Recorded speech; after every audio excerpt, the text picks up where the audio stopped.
कि किसी को फोन करके बुला लूं। क्योंकि आसपास साल और बांस के पेड़ लगे हुए थे। हवा के झोंके जब भी इन बांस के पेड़ों के बीच में से निकलते थे तो ऐसा लगता था जैसे आपस में कोई फुसफुसा रहा हो। मोबाइल के टॉर्च की रोशनी में युग को ज्यादा कुछ नहीं दिखाई दे रहा था। युग सोच ही रहा था कि वो क्या करे, कि कैसे इन जंगलों से निकले।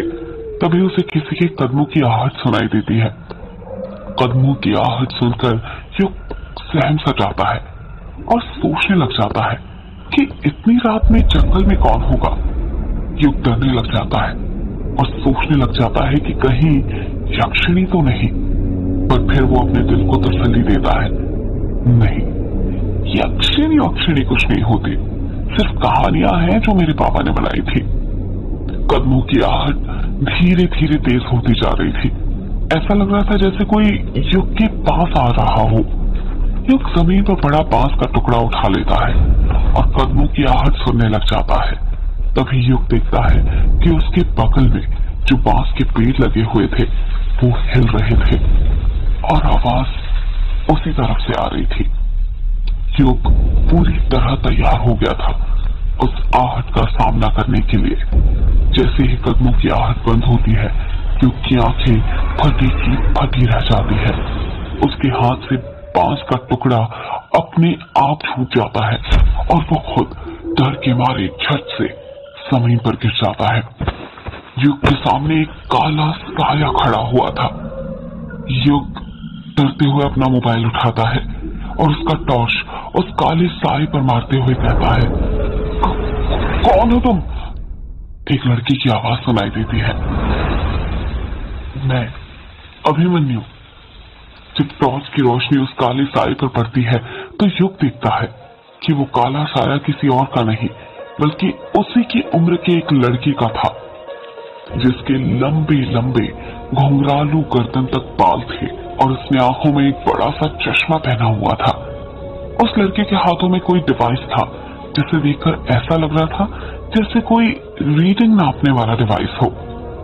अभिमन्यु युग की तरफ हाथ बढ़ाते हुए कहता है, ओ जाओ, नीचे क्यों लेटे हो?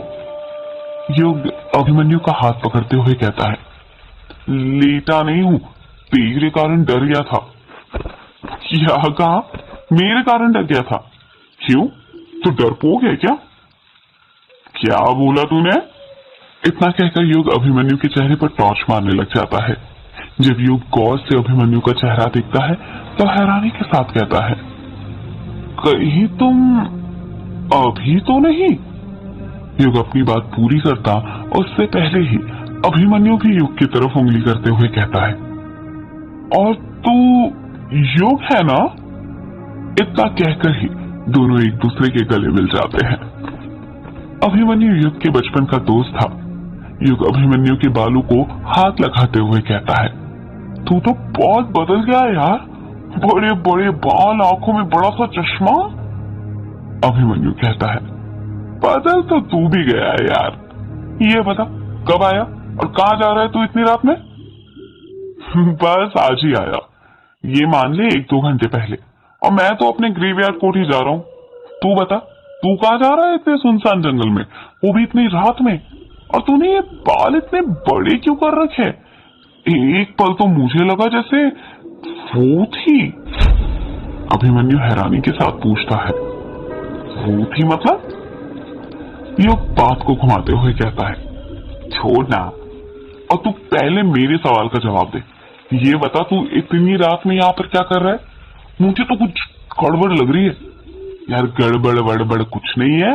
अगर मैंने बता दिया ना कि मैं यहाँ पर क्या कर रहा था तो तू हंसेगा, इसलिए बेहतर होगा कि ना तू मत ही जा।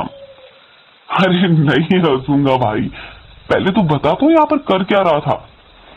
अभिमन्यु धीरे से कहता है, मैं ना यहाँ पर भूत पकड़ रहा था।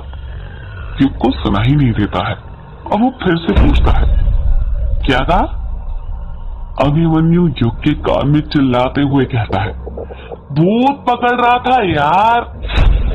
अभिमन्यु की बात सुनकर युग जोर जोर से हंसने लग जाता है और कहता है, तू पागल हो गया है क्या? कैसी बातें कर रहा है? मुझे लगा तेरी बचपन की आदत है ये भूतों पर विश्वास करने की जो चली गई होगी, और तू अब समझदार हो गया है, पर तू तो अभी भी नहीं सुधरा है यार। पूरा वैसा का वैसा है जैसे बचपन में था। डब्बा का डब्बा। अभिमन्यु नाराज होते हुए कहता है, मैंने कहा था ना तू हंसेगा, इसलिए नहीं बता रहा था। युग को गिल्टी फील होने लगता है और वो धीरे से कहता है, सॉरी यार, चल छोड़, ये बता क्या करता है आजकल तू? मेरी गुवाहाटी में जॉब है, अभी छुट्टियां मनाने आया हूं। गुवाहाटी में जॉब है? पर किस चीज की? अभी तो बताया। क्या बताया? भूत पकड़ने की। मैं एक सर्टिफाइड पैरानॉर्मल एक्टिविटी एक्सपर्ट हूं। हम लोग भूत खोजने का काम करते हैं। हाँ। अभिमन्यु की बात सुनकर युग अपनी हंसी नहीं रोक पा रहा था, वो हंसते ही जा रहा था। यार तू हंस क्या रहा है? हंस ले, जिनको कम नॉलेज होती है ना वो अक्सर अपने से ज्यादा नॉलेज वालों को पागल ही समझते। शायद तुझे पता नहीं है, हमारे इंडिया में ना 10 सर्टिफाइड पैरानॉर्मल सोसाइटीज हैं जो भूत खोजने का काम करती है। मैं भी उसी सोसाइटी में सर्टिफाइड हूँ, समझा? युग हंसते हुए कहता है, ये बता आज तो कोई भूत खोजा या नहीं तूने? अभी तक तो नहीं खोजा, पर जल्दी खोज लूंगा ना। अच्छा, और वो कैसे? अभिमन्यु अपने हाथ का डिवाइस दिखाते हुए कहता है, इसकी मदद से। युग हैरानी के साथ पूछता है, ये क्या है? इसे इलेक्ट्रोमैग्नेटिक फील्ड मीटर कहते हैं।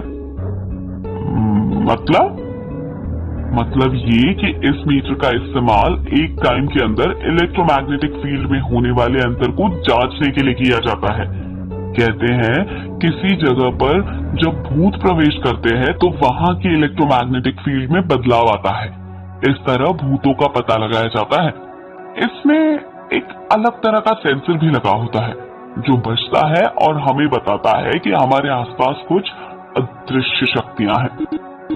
जो कुछ बोलता उससे पहले ही वो इलेक्ट्रोमैग्नेटिक फील्ड मीटर बजने लग जाता है। युग हैरानी से पूछता है, ये क्या हो रहा है?